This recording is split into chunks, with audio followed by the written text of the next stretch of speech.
Grandma Bird.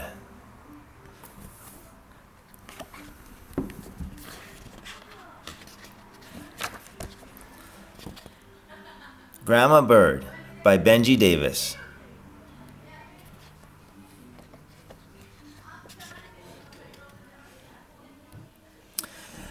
Noe lived with his dad and 6 cats by the sea. It was summer and Noe was going to stay at Grandma's.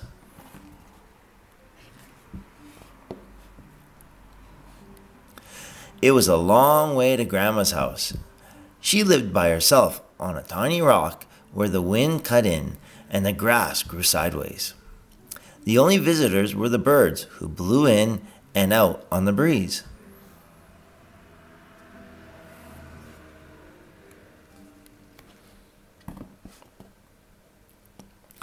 Noe wasn't sure about Grandma. She boiled up seaweed for soup and kept her teeth in a jar. At night, they had to sleep top to tail. The blankets were itchy, and Grandma snored like an old walrus.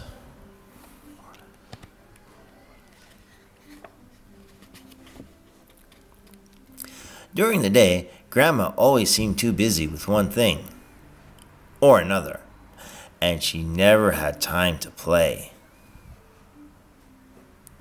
So one morning, when the tide was out, Noe crept away.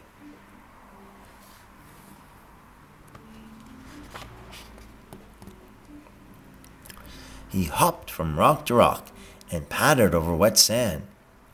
He dipped in and out of rock pools.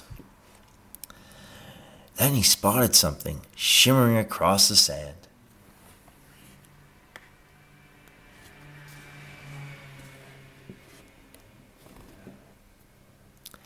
It was a great big rock full of holes.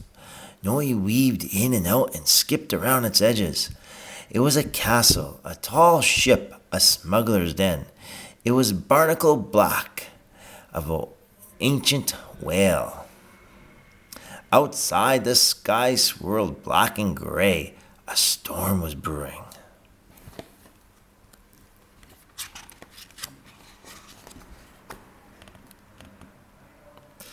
Noe listened as the sea thrashed against the rocks and the rain began to trickle in down the walls. Suddenly, with a flutter and a squawk, something tumbled out of the storm and landed in Noe's cave.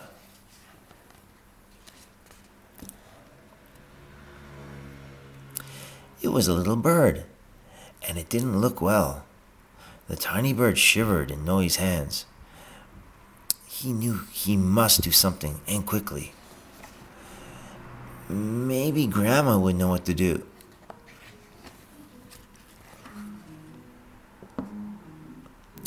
The tide had come in, and it was hard to find a path across the rocks.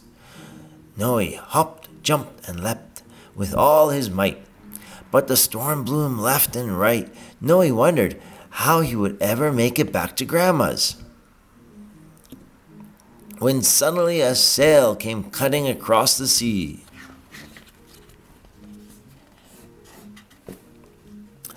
"Grandma!" shouted Noe.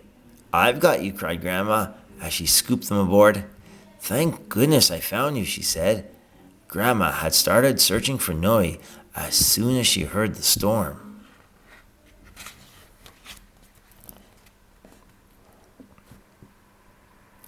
As they sailed home, Noe and Grandma found more of the windswept birds.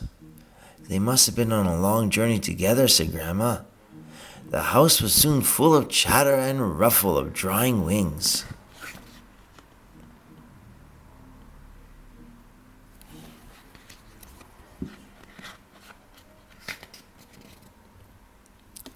Once the storm had passed, the birds went on their way. Only Noe's bird didn't want to leave. "I think he likes you, Grandma," said Noe. Noe wondered if Grandma ever felt lonely living out here by herself. They spent the rest of the summer together, exploring every rock and shore.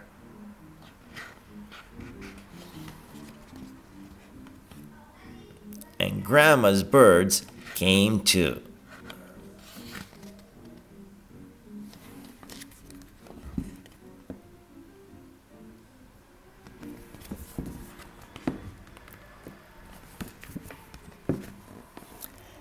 Grandma's bird.